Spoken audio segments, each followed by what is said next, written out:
Autre sujet aujourd'hui, Netflix, Disney+ et les autres plateformes de diffusion en ligne seront bientôt soumises à la loi sur la radiodiffusion au Canada. Le ministre du Patrimoine, Steven Guilbeault, a déposé le projet de loi C10 qui vise à soumettre ces diffuseurs en ligne aux mêmes obligations que les diffuseurs traditionnels. Les plateformes en ligne seront notamment forcées de produire une certaine quantité de contenu francophone et canadien et leur contribution pourra atteindre 830 millions de dollars par année d'ici 3 ans. Avec nous ce soir, Steven Guilbeault, ministre du Patrimoine canadien. Bonsoir, M. Guilbeault. Bonsoir, M. Filion. Vous faites un pas aujourd'hui dans la régulation de l'Internet. Est-ce que l'Internet sera de moins en moins libre? D'abord, M. Filion, je suis vraiment désolé. Je suis au Bureau du Patrimoine canadien. Il semble y avoir un problème avec le système de communication interne. Mais on vous entend bien, on vous entend bien, M. Guilbeault. Allez-y. Alors, allons-y. Non, pas du tout. Bien au contraire, loin de limiter, ce que nous allons faire, c'est permettre une augmentation des voix qui vont s'exprimer grâce à ces investissements-là que nous allons demander aux géants du Web de faire dans l'écosystème culturel québécois et canadien. OK. Là, on parle de diffuseurs en ligne comme Netflix, comme Spotify, par exemple, qui devront contribuer au contenu canadien. À quel niveau? Combien devront-ils mettre? Essentiellement, ce que nous cherchons à faire, c'est de recréer un équilibre dans la réglementation canadienne autour de la question de la radiodiffusion. Alors, nous avons des diffuseurs canadiens qui sont soumis à cette réglementation-là, des obligations d'investissement, et nous avons ces plateformes en ligne, dont vous en avez nommé plusieurs, qui n'ont aucune réglementation.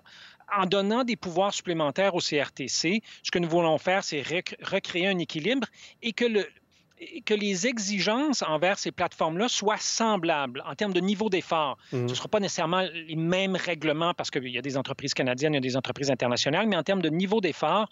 Donc, dépendamment des marchés, dépendamment du type d'entreprise, dépendamment de la taille, généralement au Canada, on est entre 25 à 45 des revenus qui doivent être réinvestis en culture canadienne. Des revenus au Canada?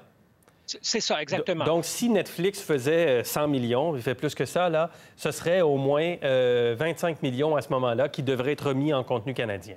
De 25 à 45, si on prend votre exemple, de 100 millions de dollars. Exactement. Et donc, d'où vient le chiffre aujourd'hui? Il y a un chiffre qui est circulé, 830 millions de dollars par année d'ici 3 ans. Comment on arrive à ce calcul-là?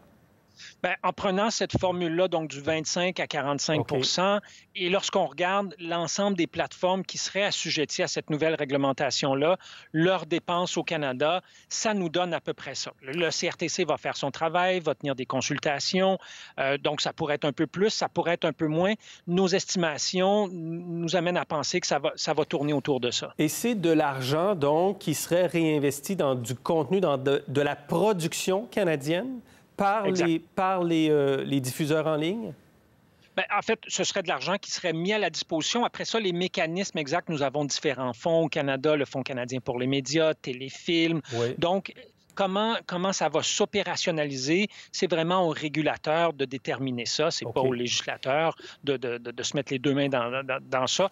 Le CRTC est composé d'experts du domaine de la radiodiffusion et ils vont nous aider à définir comment bien faire ça. Donc, c'est une première étape, en quelque sorte, pour faire en sorte que les géants du Web qui font de la diffusion de contenu contribuent davantage, comme les chaînes de télé, comme les diffuseurs traditionnels. Est-ce que vous entendez aller plus loin? Parce qu'il y a la taxation des géants du Web, la France, par exemple, le fait, ou encore des redevances qui avaient été promises à l'industrie des médias. Est-ce qu'on va aller là aussi? Ce n'est qu'un premier pas, je suis tout à fait d'accord avec vous. Un premier pas important, parce que je tiens quand même à préciser que selon les projections du ministère, du département ici, si rien n'est fait, c'est 1 milliard de dollars en moins qui serait disponible pour les productions culturelles canadiennes, québécoises d'ici 2023, alors que ce projet de loi-là va permettre une injection supplémentaire de presque 1 milliard de dollars. Donc, c'est excessivement important, d'une part. D'autre part, sur les médias, nous y travaillons. J'ai été en contact au cours des dernières semaines avec mes homologues français, australiens, qui, dans un cas comme dans l'autre, arrivent avec leur réglementation sur la question. Et là, on ne parle pas tout à fait des mêmes géants du Web. Dans ce cas-ci, on parle vraiment de Facebook et Google. Alors, la France et l'Australie ne le font pas encore, mais sont sur le point de le faire. J'ai même parlé au président de l'organe de réglementation en Australie la semaine dernière pour voir dans le détail quel est leur modèle. Et ce qu'on est en train de faire, c'est de voir comment nous, on peut faire ça ici, compte tenu de nos institutions, de nos lois, de nos règlements. Mais je déposerai très bientôt un autre projet de loi spécifiquement sur cette question-là. OK. Parce qu'aujourd'hui, c'est important de le comprendre, les médias sociaux comme Facebook, Twitter ne sont pas, Google, par exemple, ne sont pas touchés par la réglementation. On est vraiment sur la diffusion de contenu, le contenu audio comme Spotify ou le contenu vidéo comme Netflix.